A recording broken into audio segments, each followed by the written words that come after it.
back to Los Vikingos TV, and today I'm going to be going over the first signing under the Zidane era 2.0, which is Eder Militao.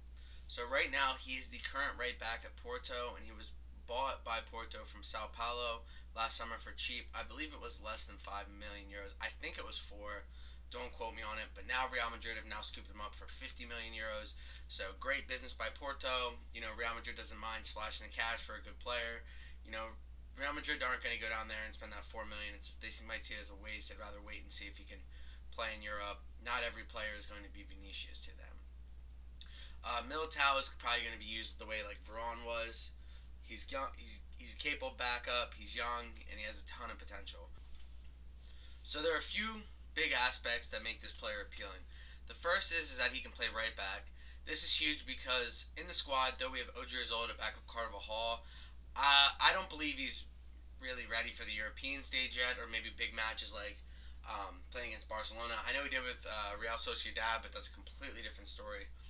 Even to the point that Lopetegui had him in his World Cup squad, but continued to play Vasquez at the right back position in front of Odriozola.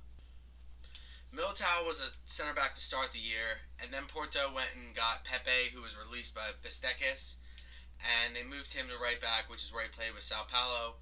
But he claims that he's more comfortable in the middle of the field than on the right or left, but he does well at both positions. Real Madrid have a capable backup at Carvajal at right back for big matches because Danny does tend to get injured from time to time. And from what I've seen, he is a good crosser of the ball. He's also good with the ball at his feet, and he's known to be press resistant, which is important if you're going to play in the Madrid back line. Funny enough, both his dad and brother are outside backs. Second, he can play in midfield as a holding midfielder. He hasn't done this as much as right back, especially from everything I've seen, but he possesses the skills to be able to play in that role. As noted, he's good with the ball at his feet, and he's press resistant, and he's an intelligent defender with good vision, which allows him to see the passing lanes and to cut them off and to cut off that pass before it happens, something Casemiro is good at. Casemiro does have cover in this position with Llorente, but in Zidane's first tenure, he didn't use Llorente much, so maybe Militao will give him that depth that Zidane truly desires. As I noted before, he will have the Varane-type role with the Real Madrid team. Madrid will take the time to groom and morph him into possibly one of the best center backs in the world, like they did with Ramos, Varane, and even Pepe. Center backs come to Madrid and thrive because Madrid do a good job of recognizing the skill set that players have, and they look for certain aspects of these players for that position. And even Ramos played right back at Real Madrid for years, and then they eventually moved him to center back. Something both Ramos and Militao tend to have in common is they were both press resistant. They're both good with the ball at the feet. They're both good crossers of the ball, and they both played right back a decent amount. If Militao becomes half the defender Ramos is, then that's fantastic. Ramos is the best center back in the world, arguably. So if he can become half that player, we'll be happy. Right now, he has two of the best center backs in the world to look up to and learn from, so he's in good hands. And the point of bringing in this kid was so that he can learn from Ramos and then eventually take over that Ramos role.